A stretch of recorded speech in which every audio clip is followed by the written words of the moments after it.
On October 10th, 2003, Karen Pinnell was spending a Friday evening alone with her 2 cats at her apartment just outside of Tampa, Florida. Karen loved the Florida lifestyle, the beaches, scuba diving, nightlife, all of it. But the 39-year-old was happy to have some time alone at home by herself that night. She had a really early shift the following day as a customer representative at Tampa's busiest airport. So she just wanted to relax tonight and then go to bed early and get a good night's sleep. Karen grabbed her cell phone and ordered a pizza. Then she sat down on the couch, turned on the TV, and zoned out while she waited for her food to arrive. Karen was beautiful, with long, wavy brown hair and dark eyes. She was a former model and flight attendant who had always had more men chasing her than she knew what to do with. There were so many boyfriends, in fact, that Karen came up with nicknames like Car Guy and Dr. Pilot to help her friends keep the cast of characters straight. And Karen could get entire rooms full of people to burst out laughing whenever she talked about all these guys she had dated because she told great stories and had a great sense of humor. Karen's sense of humor made her perfect for her job at the airport, where she spent her days at work helping stressed-out travelers, and she always managed to do it with a smile on her face. But Karen's easy smile hid the fact that she was actually having a hard time in her personal life. 2 years earlier, Karen had been through a really bad divorce. Then, right after that, she had been diagnosed with multiple sclerosis, or MS for short, which is a debilitating disease that can lead to nerve damage, blindness, and even paralysis. And recently, Karen had begun having blackouts from her MS, and it made her worry about the future. She knew that her MS would likely only get worse. On the couch, Karen watched the end of a TV show. Then she stood up and walked outside to get her mail. She took a stack of envelopes out of the mailbox and then headed right back inside to the couch. As she sat there, she flipped through the envelopes and tossed all but one of them on the coffee table. Karen stared at the remaining envelope in her hand, and she could feel her shoulders tense up. It was a bill from her doctor's office. Karen opened the envelope and scanned over the bill. She almost felt like crying. Her health insurance did not fully cover the cost of the steroid injections she was getting for her MS, and so she owed her doctor thousands of dollars.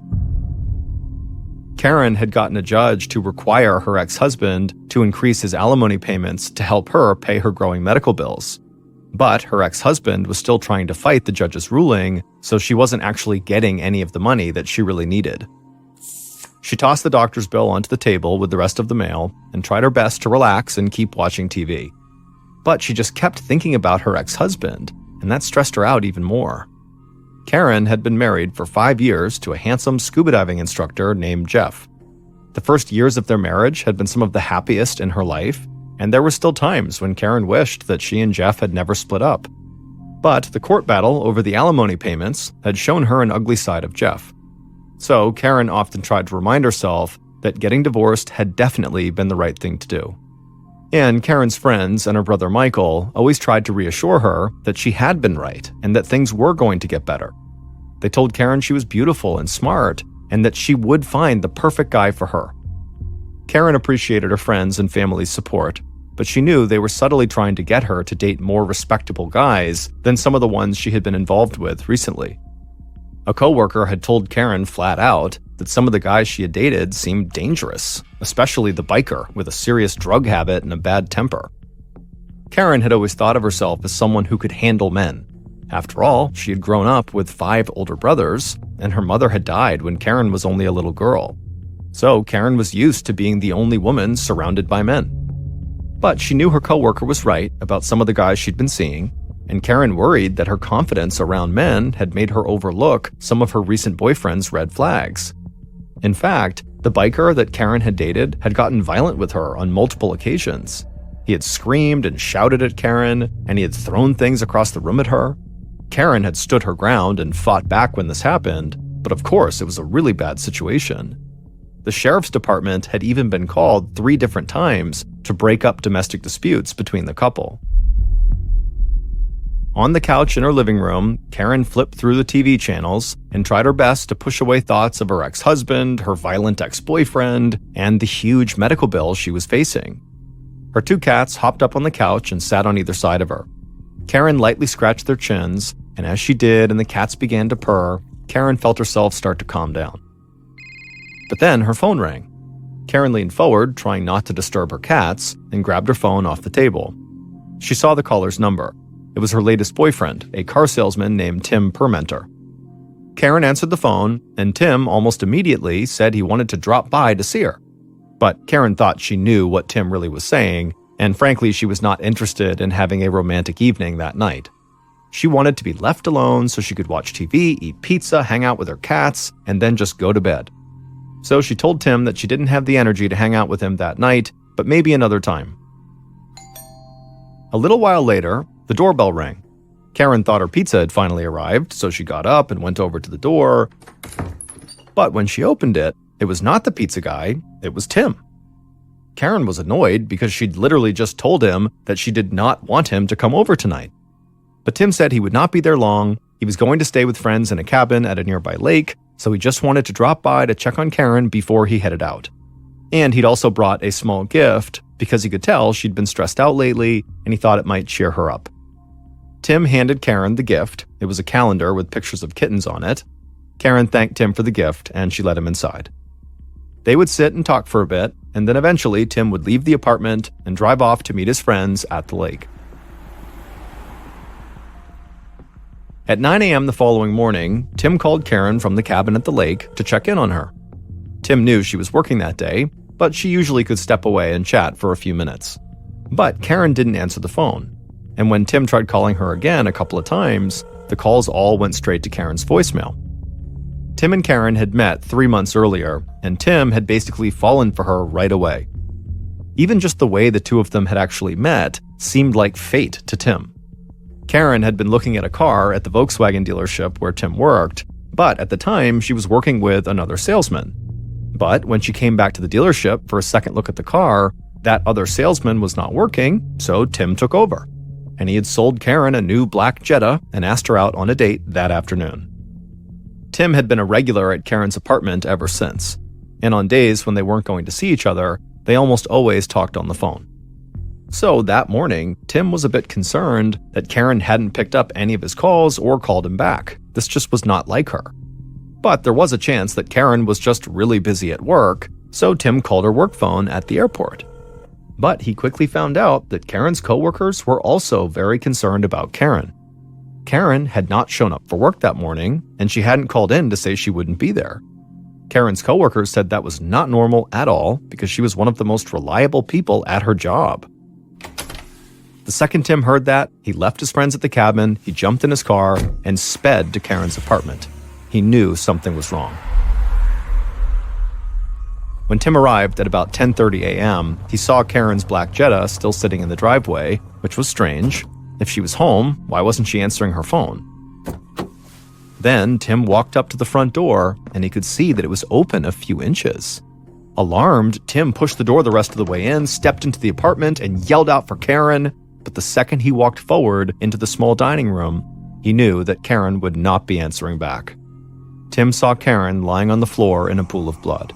Her upper body was covered with deep wounds, and when Tim touched her skin, Karen was cold. Tim grabbed his phone out of his pocket and dialed 911. His voice cracked as he told the dispatcher that he needed help right away. His girlfriend was on the floor, covered in blood. After Tim got off the phone, he just ran outside and began vomiting.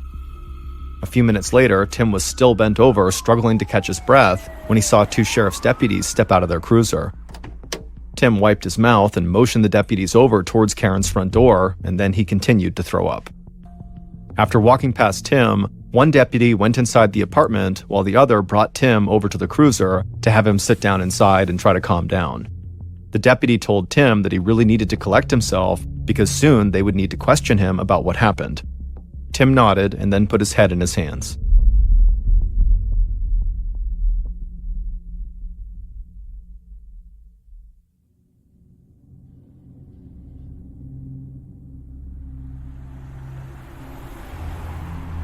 About 30 minutes later, just after 11 a.m., crime scene analyst Anna Cox arrived at Karen's home. Cox went inside and saw the place was already crawling with police.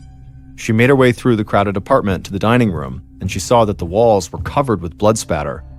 She thought the pattern of the blood suggested there had been a struggle and that Karen had tried to escape from her attacker. Cox crouched down near Karen's body.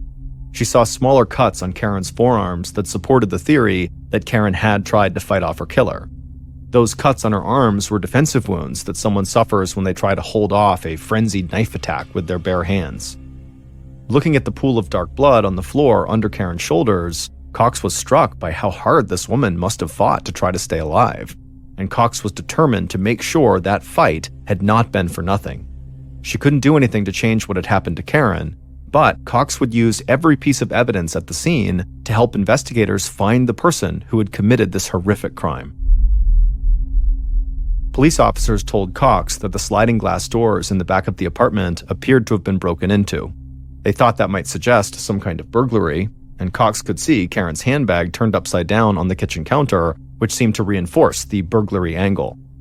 But looking at the bloody body at her feet, it was hard for Cox to believe someone would do that to another human being just for the contents of a purse. But just then, Cox happened to glance at the wall near Karen's body, and for a second, it was like everything else in the room disappeared. 3 capital letters, R-O-C, were handwritten in blood on the wall about a foot above the floor.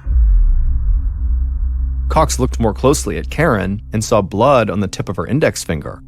Then Cox looked back at the wall, totally stunned. Had Karen spent her final moments writing a message in her own blood? Suddenly, Cox felt like she was in a Hollywood movie. In 10 years of scouring crime scenes for evidence, she had never seen anything like this, the last words of a victim written in their own blood.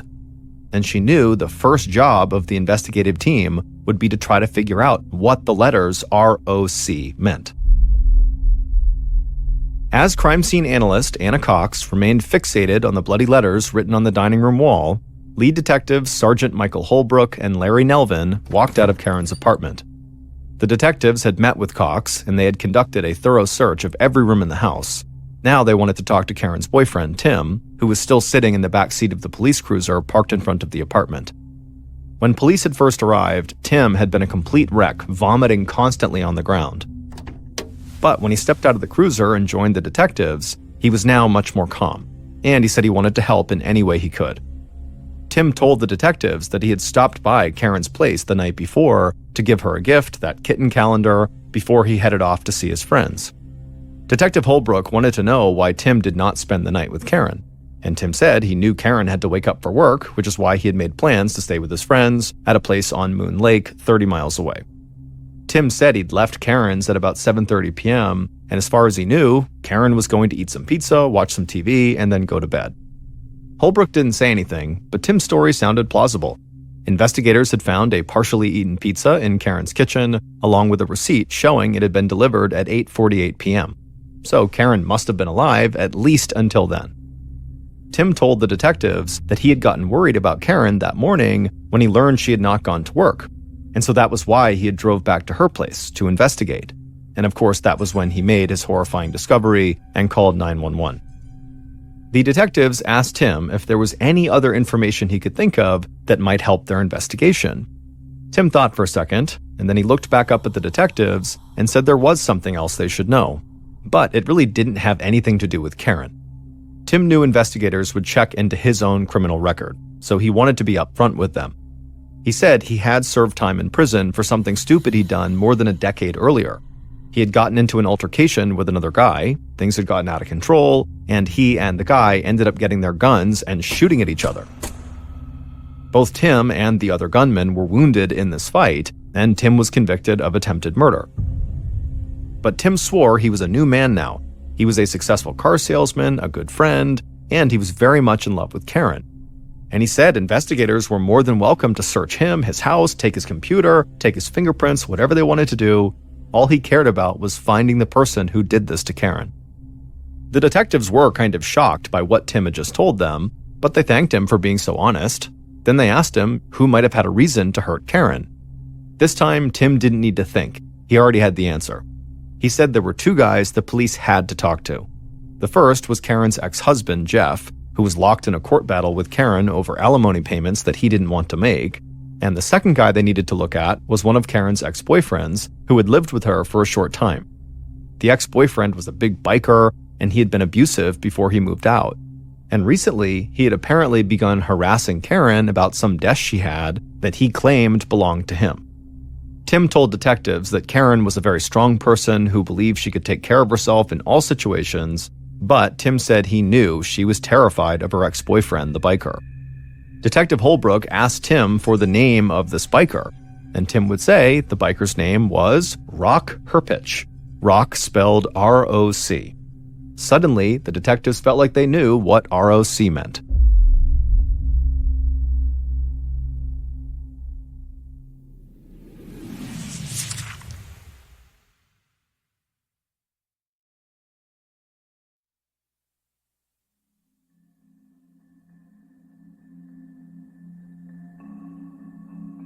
After crime scene analyst Cox learned about Karen's ex-boyfriend, who was named R.O.C. Rock, she told the detectives that she'd made another valuable discovery of her own. She had found that Karen had tiny bits of skin under her fingernails, likely from fighting off her killer. Tex had carefully pulled these skin fragments out with tweezers and put them in a sterile bag for analysis. And Cox told the detectives that she hoped DNA testing on these skin fragments at the lab would reveal the identity of Karen's killer. But while they waited for those test results, detectives Holbrook and Nelvin wanted to cover as much ground as they could. They had police canvass the neighborhood to try to find out if any of Karen's neighbors had seen or heard anything that seemed unusual. But unfortunately, nobody had seen anything suspicious on the night Karen was killed. So on October 12th, the day after Karen's body was discovered, members of the investigative team began checking where the different men in Karen's life had been at the time of the murder. One of Tim's friends confirmed that Tim had indeed spent the night in the cabin at Moon Lake, just like he said he had, and Karen's ex-husband, Jeff, sounded totally heartbroken when police told him that Karen was dead, and it turned out he had been on a scuba diving trip in Miami, 300 miles away from the crime scene. Investigators also discovered a strange coincidence. Karen lived a block away from a man suspected of robbing a bank just days before her murder. So police wanted to talk to the suspect, but they couldn't find him anywhere. And they wondered if the alleged bank robber's disappearance was somehow connected to Karen's murder. It seemed like a long shot, but they couldn't rule it out until they tracked this guy down. But even as the investigative team chased down these other potential leads, Holbrook and Nelvin stayed focused on Karen's former boyfriend, Rock Herpich. Finding Rock's name written in blood was enough to make him a suspect. But the more detectives learned about the 45-year-old biker, the guiltier he began to look. Rock worked at an auto body shop processing insurance claims. He spent most of his free time on the back of his Harley-Davidson motorcycle, and he seemed to pride himself on his bad boy image. Karen's family and friends said Karen had met Rock almost 2 years earlier, just after she was diagnosed with MS. And Rock had quickly become very important to Karen. He took her to doctor's appointments and he helped her with steroid injections, but the people closest to Karen were always uneasy about their relationship because Rock had a serious drug problem and a violent temper. And one of Karen's good friends at work said Karen would sometimes show up at the airport with unexplained bruises on her arms that she didn't want to talk about. The couple had gone through a bitter breakup 6 months earlier after Karen filed domestic abuse charges against Rock. But not long before her murder, Rock had gotten back in touch with Karen. He wanted her to give him an old desk he said he'd left at the apartment when he moved out, but Karen was adamant that the desk belonged to her. And so Rock's history of violence, this ongoing dispute over the desk, and Rock's name being scrawled in blood at the crime scene made Rock Holbrook and Nelvin's primary suspect. So, in the days following the murder, the two detectives took a ride to Rock's house, almost 100 miles south of Tampa, and they didn't let Rock know they were coming. When they got there, Rock was in his garage, and they could tell by the look on his face that he was not happy to see them. But the detectives told him they just needed to talk about a friend of his who was in trouble, and so Rock seemed to relax a bit. He led the detectives to his front porch, and they all sat down to talk. Detective Holbrook volunteered that the friend of Rock's who was in trouble was Karen Pennell, and Rock reacted like he was not surprised at all. He asked what Karen had done to get herself in trouble this time, but Holbrook just looked at Rock and said, "Well, Karen's dead." Rock sat there for a moment in absolute silence. He looked stunned. Then Holbrook told Rock that Karen had actually been murdered, and at that point, Rock's eyes went wide. He now knew why the detectives were really there. Rock quickly admitted that he and Karen had a totally tumultuous relationship full of what he called rip-roarin' fights. But Rock said he had nothing to do with Karen's murder.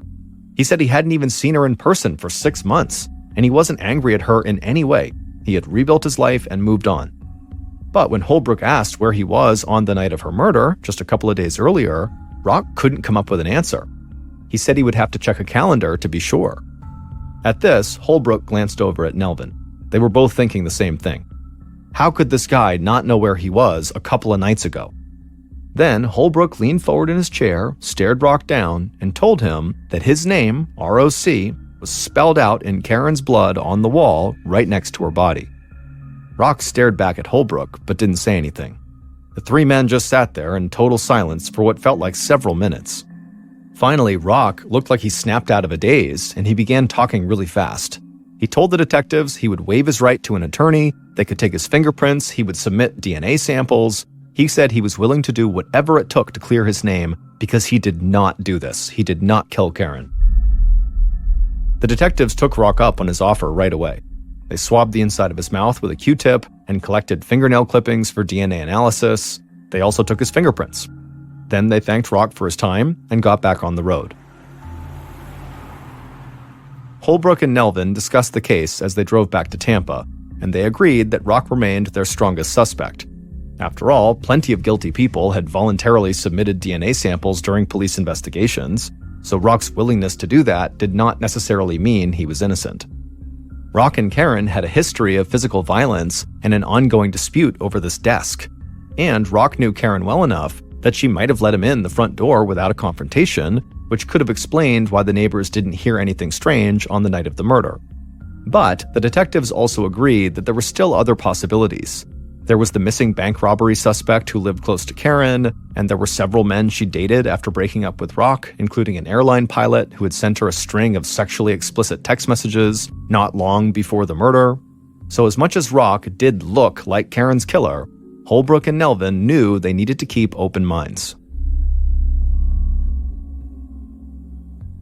When the detectives got back to their office, Karen's autopsy results were waiting for them. In a way, the findings were not that surprising. Karen had died from being stabbed 16 times in her upper body and neck. One of the wounds was so deep that it nearly severed her spinal column, and another slashed her aorta, which is the body's main artery. In short, Karen had more than one wound that could have been fatal. Seeing all of Karen's injuries spelled out in horrifying detail only underscored what the detectives already suspected. This was likely a crime of passion. The killer didn't just want to hurt Karen, they wanted to destroy her. That made robbery or any other potential motive very unlikely. The killer was probably someone who knew Karen quite well. Unfortunately, the DNA analysis of the skin found under Karen's fingernails was inconclusive, so investigators knew they would have to find another way to identify their killer. But there was something in the autopsy report that took Holbrook and Nelvin by surprise. Karen, despite having ordered pizza, had no pizza in her stomach. But there were 3 pieces of pizza missing from the pie that she ordered, meaning somebody else had eaten those 3 pieces of pizza on the night of Karen's murder. Detective Nelvin called the pizza shop and asked to speak with the delivery driver who had gone to Karen's on the night of her murder. And sure enough, the pizza guy told them that Karen was not alone when he'd gone to the door. He said he could see a man standing behind her, and the man looked angry. So the pizza guy had just dropped off his delivery and headed back to his car as quickly as possible. By the end of that call, Detective Nelvin was pretty sure that angry man in Karen's apartment was the killer. On Thursday, October 16th, so 6 days after the murder, Karen's grieving family had a viewing for Karen at a funeral home in Pensacola, Florida. The undertakers had made a heroic effort to hide all of Karen's stab wounds, but there was only so much they could do. So Karen's brother, Michael, had to adjust her bouquet of flowers to hide the defensive wounds all over one of her hands. The funeral chapel was special to the Pinnell family. Karen's mother had been memorialized there in 1972 when Karen was just 8 years old. The Pinnell family was a military family.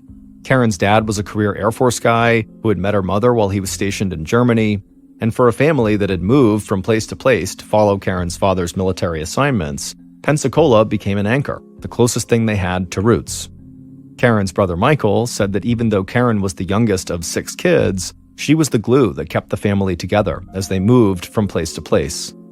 He said she was smart and talented enough to have become a doctor or a scientist, but she was more interested in spending time with family than going off to get degrees.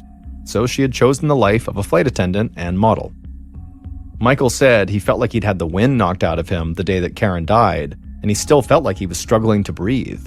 And Michael knew that nothing he said would express how much he and everyone else who was close to Karen would truly miss her. The next day, Karen's coworkers held their own memorial service at the airport chapel. The line of friends and colleagues was out the door as hundreds came to pay their respects. And all anyone could talk about was how much they had loved Karen.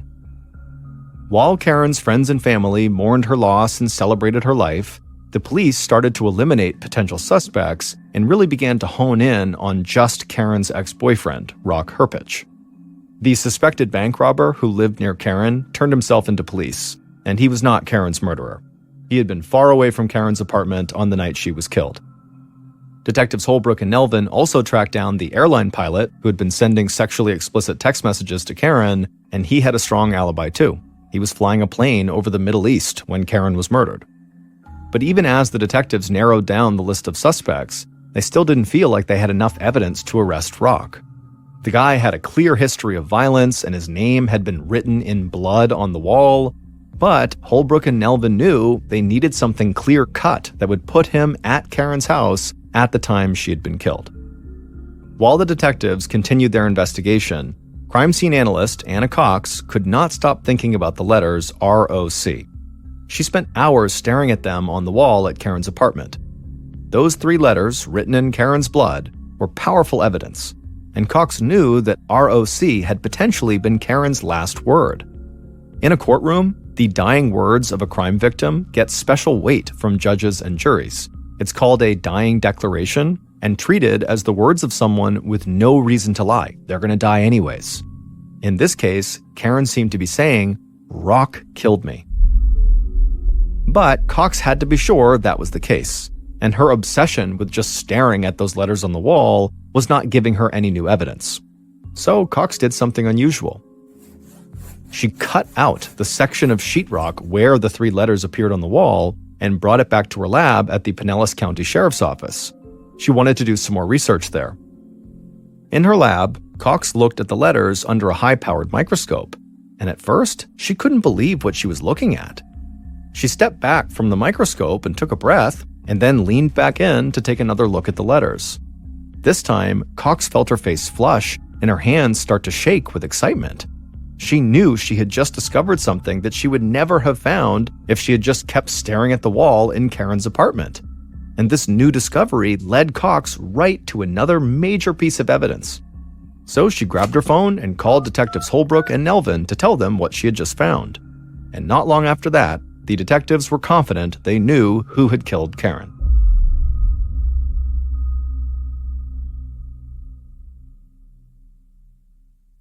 Based on Detectives Holbrook and Nelvin's investigation and the research conducted by crime scene analyst Anna Cox, here is a reconstruction of what police believe happened to Karen Pinnell.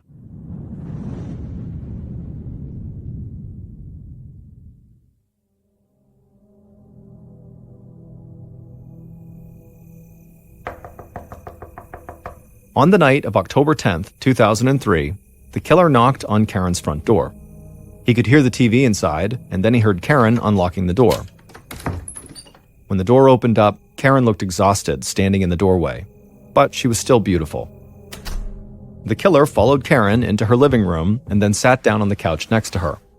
Karen and the killer talked for a few minutes, and then there was another knock at the door. Karen immediately hopped up from the couch and began walking towards the door. She was starving, and she figured her pizza had just arrived. The killer followed her to the door. Karen opened up the door and smiled at the pizza delivery guy, and the killer, who was right behind Karen, just clenched his jaw. He didn't want Karen to smile at anyone except for him. But the killer took a breath and tried to stay calm. A smile wasn't anything to get too worked up over. Karen paid the pizza guy, closed the door, and then carried the pizza into the kitchen and put it down on the counter. Meanwhile, the killer walked into the kitchen as well.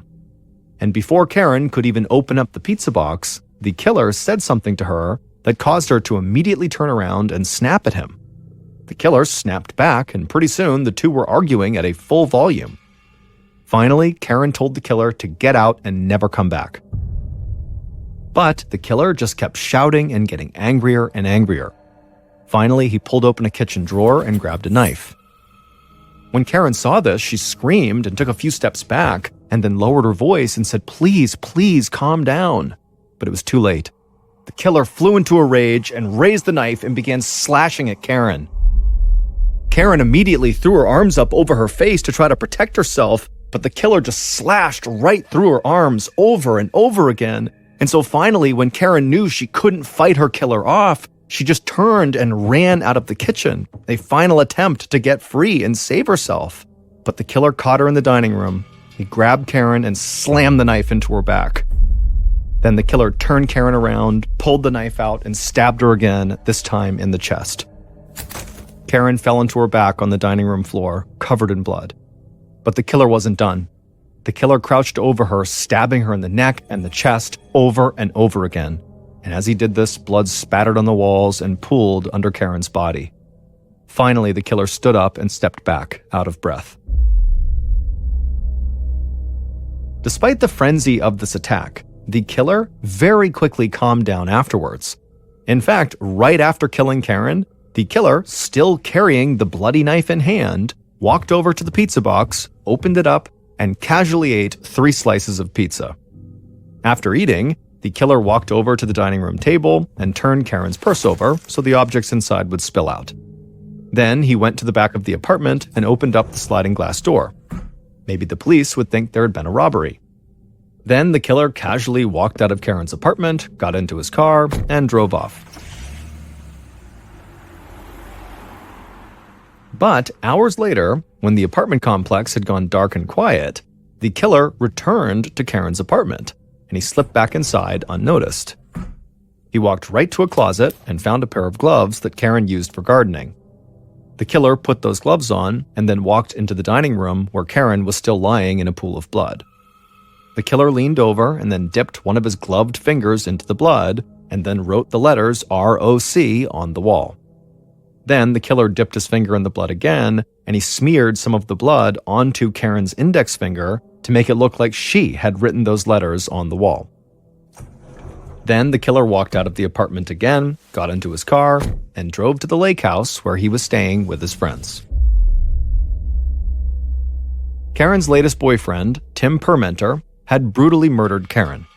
And then he had gone back to the apartment the following day and pretended to be in shock when he discovered Karen's body and called 911. Tim and Karen's relationship wasn't anything like how he had described it to his friends and to the police. In fact, Karen's family had worried about her safety with Tim almost from the moment she met him in July of 2003. Karen's brother Michael said she had called him once to tell him that Tim had tried to choke her. Michael had urged Karen to file a police report, but she never did.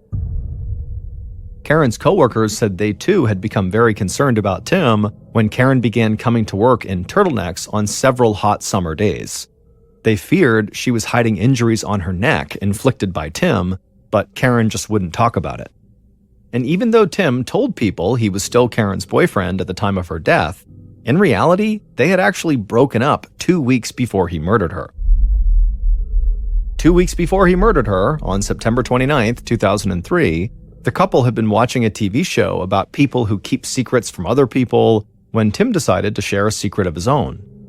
When Tim and Karen had met, he had told her that before he became a car salesman, he had been a Navy SEAL.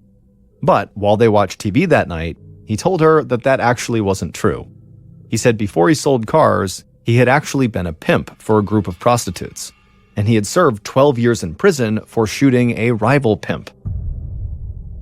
Tim even showed Karen the Florida Department of Corrections website that still had his face on it, along with details of his felony convictions and imprisonment.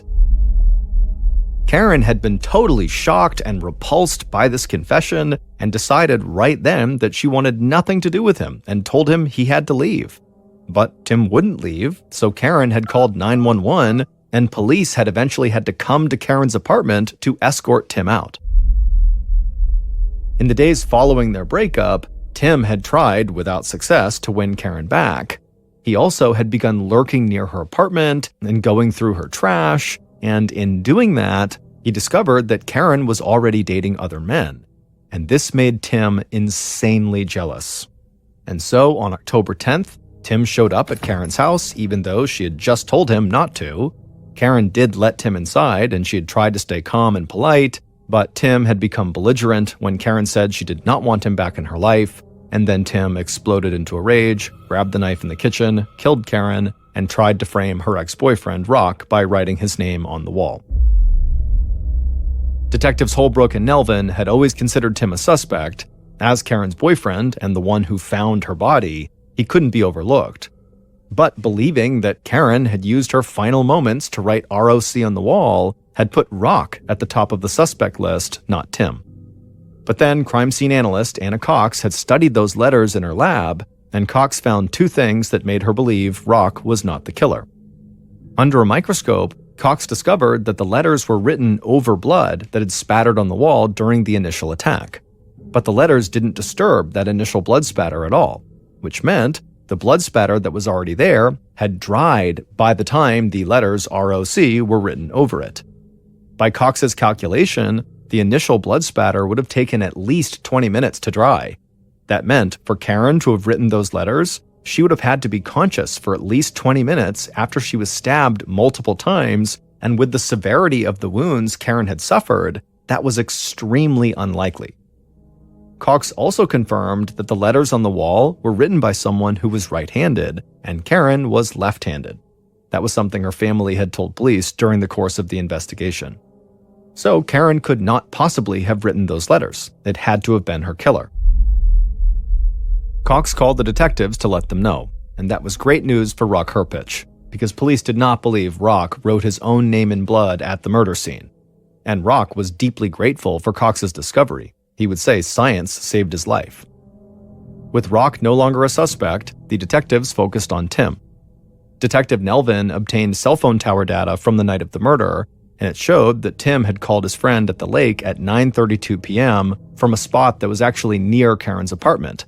Tim had told police that he'd left Karen's by 7:30 p.m. to go to the lake, but the phone records suggested he was still in or near Karen's apartment 2 hours after that. The detectives brought Tim in for a second round of questioning.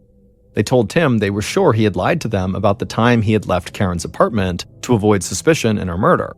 They also told him that his fingerprints were all over the pizza box delivered to Karen's home that night. As the detectives continued to throw questions at Tim, he had no answers. He just sat there in the interrogation room covering his face for a long time. And Detective Holbrook said that when Tim did finally look up and look him in the eyes, it was like Satan had suddenly entered the room. Tim was ultimately convicted of murder and sentenced to life in prison without parole. Years after Karen's death, her brother Michael said publicly that he didn't want people to remember Karen just for her murder. He wanted people to remember her for who she was, an engaging, brilliant, beautiful woman. In the fall of 2005, 29-year-old lawyer Anna Sumner leaned her elbows against her large wooden desk and stared at her computer screen. It was hard not to let her mind wander. She could see downtown Atlanta, Georgia, right from her office window. Anna yawned and stretched and then forced her eyelids to stay open. It was already 5 p.m., but she still had an important brief to finish before she could go home. Her attention wandered again, this time to the framed diplomas that hung on her wall. She had an undergraduate degree from Princeton, and she had received her law degree from Duke. She'd studied very hard in school and now had worked her way up the ranks at a very prestigious law firm. She was proud of everything she'd accomplished. Anna leaned back in her chair and kicked off her high heels. She was exhausted. Then again, she was always exhausted. In high school, she used to skip hanging out with friends just to go to bed early, which left her feeling totally isolated. During college, she routinely skipped breakfast to sleep in, and then showed up to class so hungry she couldn't even focus. Once, she'd flown cross-country for a friend's wedding, and then accidentally slept through the entire thing. Finding the energy to get through law school had been a constant struggle, and it was even harder as a young lawyer at a big firm where so much was expected of new people. Sometimes she feared that her constant fatigue was damaging the career she had sacrificed so much for. It was beyond frustrating. Anna had slept for at least 12 hours the night before, yet here she was, not feeling rested. It was like she was moving through a fog at all times. She always needed more sleep, but she knew she needed to keep working. Anna stood up and shook her arms, trying to get her blood moving. She opened her eyes as wide as she could. She shook her head back and forth and sat back down, determined to finish her work. But as soon as she started to type, her eyelids grew heavy again, and Anna nodded off, her cheek resting on the keyboard. The next thing Anna knew, she was slowly waking up. Her back ached from being hunched over in her chair. Her computer screen had gone to sleep too. She shook the mouse and the screen lit up, and she looked at the time. It was 6 a.m. Anna had just slept for 13 hours. She was completely disoriented, still wearing yesterday's clothes, and her brief was not finished. Anna immediately felt a knot form in her throat. She had been successfully hiding her sleepiness problem ever since she was a teenager when it began. She'd always been able to arrange her schedule to accommodate her constant need to sleep. But now that she had a job with a lot of responsibilities, she just didn't have that same flexibility. Anna had always prided herself on having a good work ethic and self-control, but now she realized that this was something she really just couldn't control. Sometimes when Anna felt really tired, she would think to herself, if I don't sleep right now, I feel like I could actually die. She knew that was not normal. This problem had gone on long enough, and it wasn't going to get better unless she sought out some help.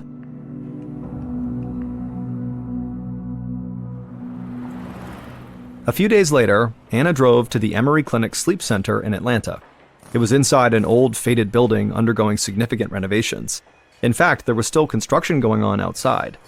Anna plugged her ears as she walked past jackhammers slamming into concrete. She checked in, and a few moments later, a gray-haired, round-faced doctor walked her back to a large exam room with chairs and a bed. He adjusted his glasses and then introduced himself as Dr. David Rye, the lead neurologist at the clinic. He motioned for Anna to take a seat and asked her about her symptoms. And she told him that she basically craved sleep the same way a drug addict craves a fix. No matter how much she slept, she never felt rested, and the constant exhaustion was totally debilitating. Dr. Rye nodded understandingly and suggested they begin with a very basic test.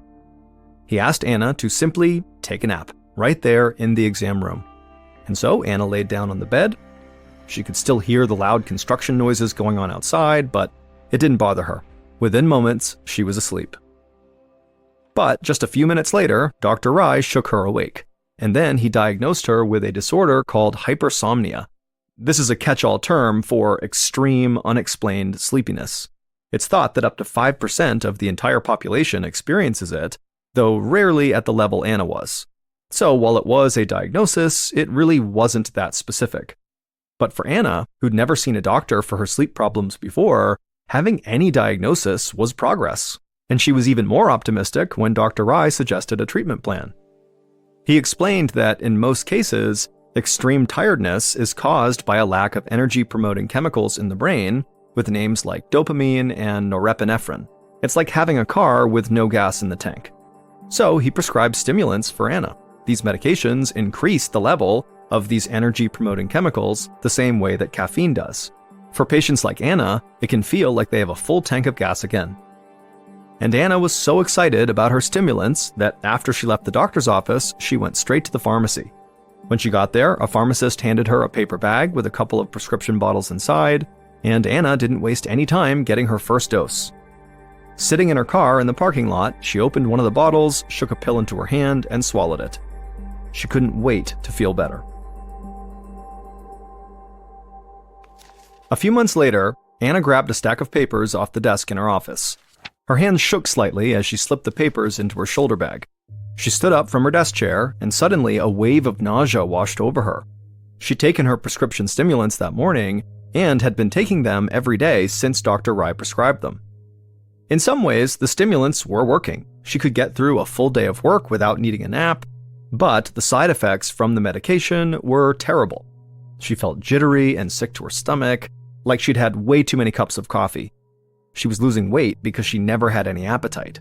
And even though she had felt kind of okay for a while on this medication, she was now starting to crave sleep again. As she walked outside and unlocked her car, all Anna could think about was getting home and going to bed. She got into her car, pulled out her phone, and called Dr. Rye. She told him about the side effects she was feeling and now how her craving for sleep was starting to come back. Dr. Rye assured her that this was actually normal. He told Anna her body was building up a tolerance to the drugs and he'd simply prescribe her a higher dose. Anna was nervous about this. The stimulants were already giving her such bad side effects, and she thought taking more would really only make her feel worse. But at the same time, the medication was the only thing allowing her to make it through the day. So Anna agreed to the higher dose. She hung up, drove to the pharmacy, and picked up more medication.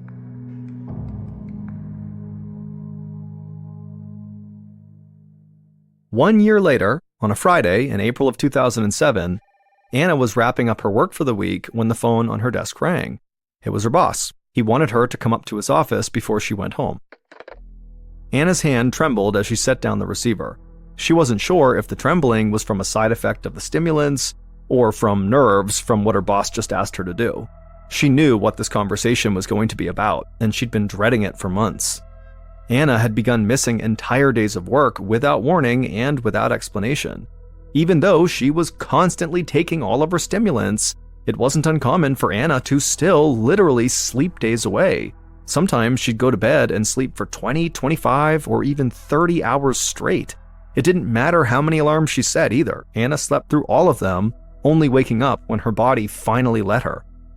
Anna got up from her chair and her legs felt heavy. Even now, with adrenaline coursing through her body, all Anna wanted to do was sleep. It took all her strength to trudge down the hall to her boss's corner office. She knocked on the door, and then, in a somber tone, her boss asked her to come inside. Anna sat down across from his desk and tried to stay composed. She felt angry at her body for betraying her. She'd put in so many years of hard work, and she was sure that it was all about to slip away. But Anna's boss didn't fire her. He reassured Anna that he valued her contributions, but he was really concerned about her health.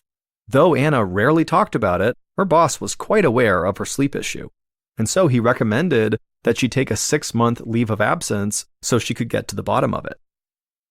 Anna didn't want to do this. She wanted to keep working, but she knew that taking this leave of absence was probably the right thing to do.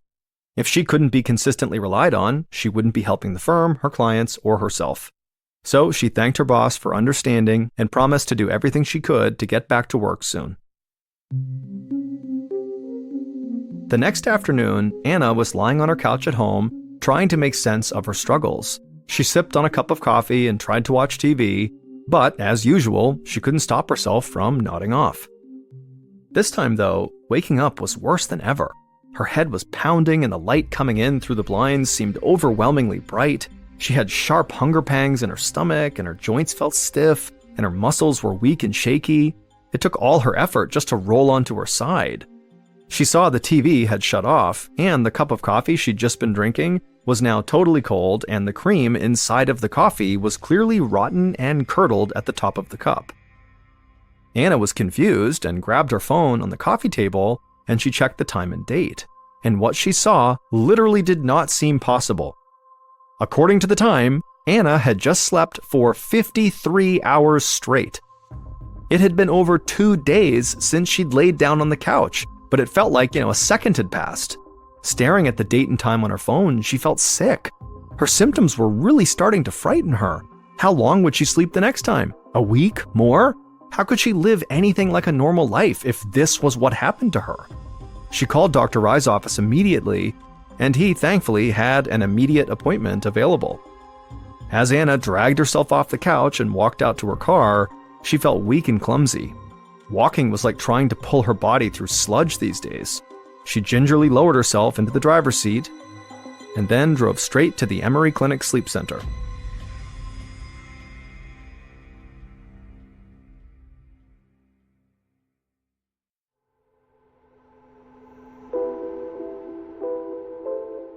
Before long, Anna was in that familiar exam room sitting across from Dr. Rye.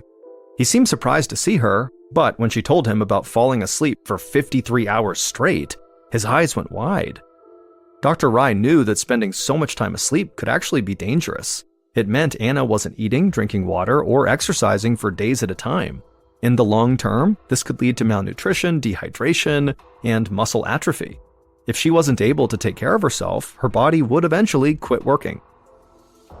However, Dr. Rai said he did have an idea for what they could do next. It was a last-ditch effort and something he would not recommend unless it was absolutely an emergency, and clearly this was that. There was a test that could help them figure out what was causing her to sleep so much, but for it to be accurate, she needed to stop taking all the stimulants he'd been prescribing. Anna leaned back in her seat after hearing this. She knew the stimulants weren't perfect. No matter the dosage, she always needed more, and she was still sleeping way too much. But at the same time, the idea of not taking them scared her. If she could sleep for 53 hours with stimulants in her system, what would happen to her without stimulants? But in Dr. Rai's opinion, getting rid of the stimulants might be the only way to figure out what was happening inside of her brain. It would take about a month for the drugs to clear her system, so the doctor scheduled an appointment for a month from then, in May. Until then, the doctor explained to Anna that she really needed to be careful. Once she stopped taking these stimulants, she shouldn't drive, just in case she fell asleep behind the wheel, and she should have someone looking after her, making sure she ate, drank, and moved around every day. Anna realized that what the doctor was saying was, without these stimulants, she could not live alone anymore. And so, after she made it home from the clinic, she called her parents, who lived in Mississippi, and she told them she needed their help. Her parents immediately agreed, and her mother said she'd come to stay with Anna in Atlanta for as long as she needed. Anna was relieved to hear this, but at the same time, she was so tired she could barely function. She felt like she was literally sleeping her life away. A month later, in May of 2007, Anna's mom helped her get into the passenger seat of her car. With no stimulants in her system, Anna felt even more lethargic and totally confused. All she knew on this day was that they were going to the sleep clinic to see Dr. Rai.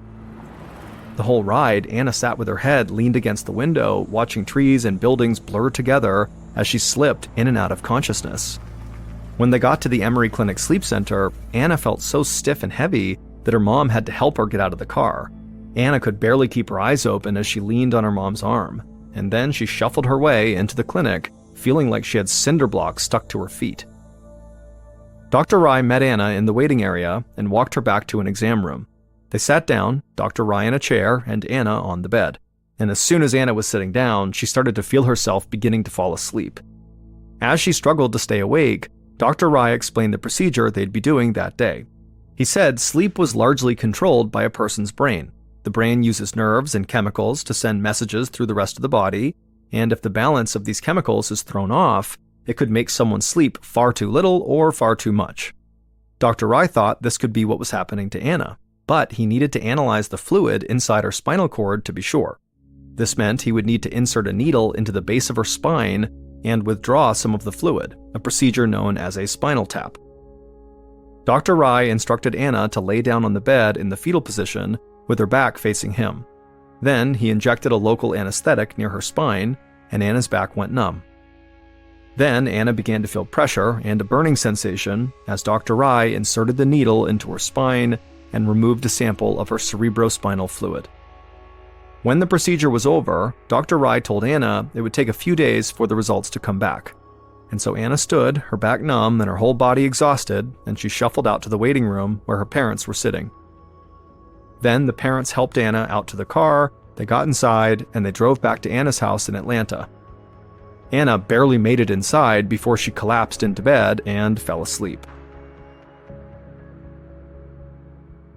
A few days later, Dr. Rai was getting ready to leave work to head home when one of his assistants rushed inside and told him that the results of Anna's test had come in.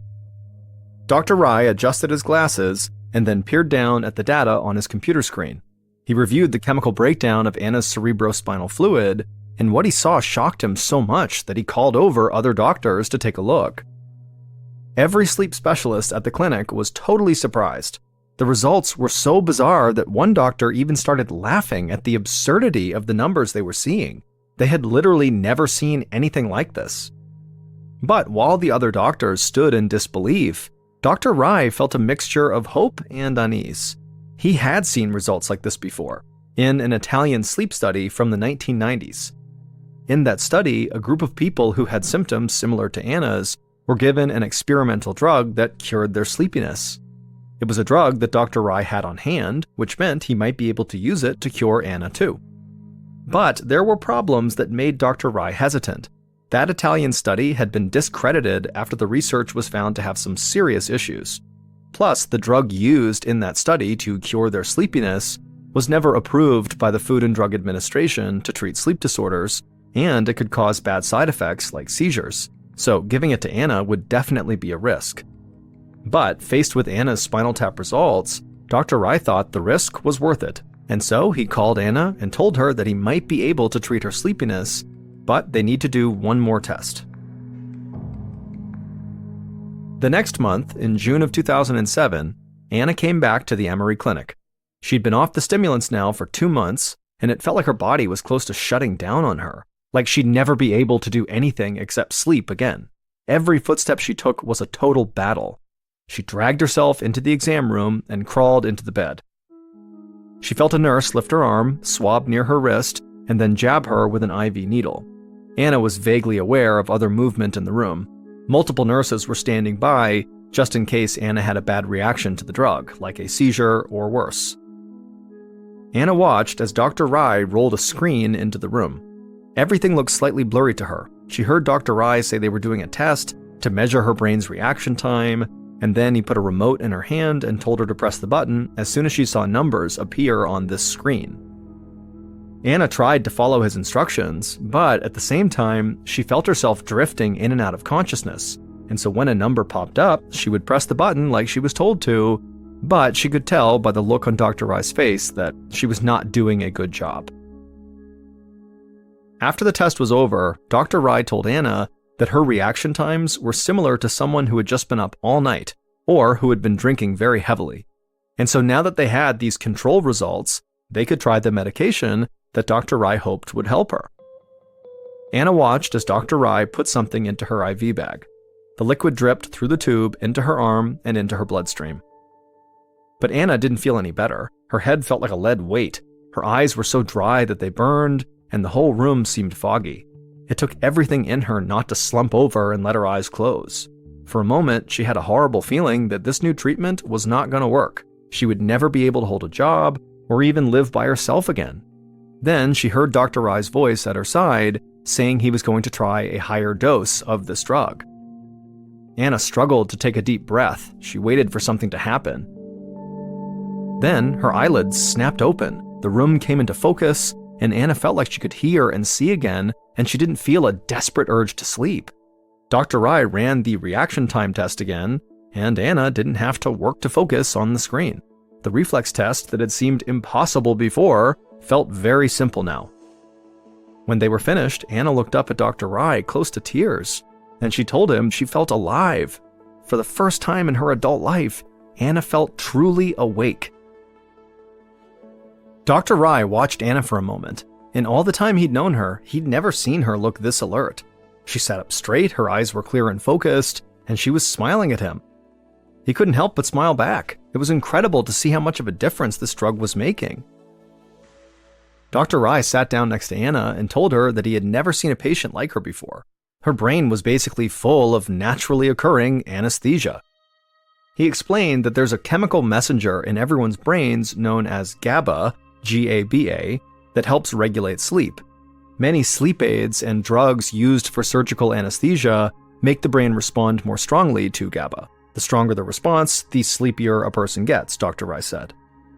And the reason Anna's doctors were so shocked by her test results was because her naturally occurring GABA activity levels were as high as a person who was about to go into surgery.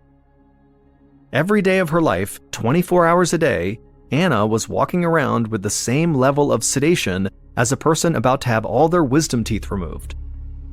Dr. Rai watched Anna's jaw drop as she realized that she hadn't just been tired for most of her life. Her own brain had been literally knocking her out. This drug that Dr. Rai had given her was called flumazenil. Usually, flumazenil is used in hospitals to help people who are overdosing on sedatives or having trouble waking up from anesthesia. It's an emergency antidote for people whose GABA activity is too high. So for Anna, whose GABA activity was always too high, flammazenil made her brain function like a healthy person's brain. But the FDA never approved flammazenil for excessive sleepiness. The drug only came as an intravenous medication for use in hospitals, and the effects wore off really quickly. Anna would need to have intravenous injections every few hours to stay awake, and that just wasn't possible from a practical standpoint. So Dr. Rai worked with Anna and the drug maker over the next 8 months to get an exemption from the FDA that would allow her to take a daily flammazenil pill to prevent her sleepiness. The medication completely changed Anna's life. She's since gone back to work, been promoted to partner at the big prestigious law firm in Atlanta, and is enjoying what she calls, quote, the luxury of life.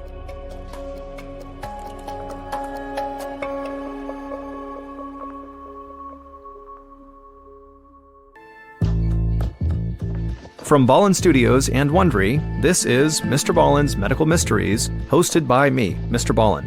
A quick note about our stories: we use aliases sometimes because we don't know the names of the real people in the story, and also, in most cases, we can't know exactly what was said, but everything is based on a lot of research.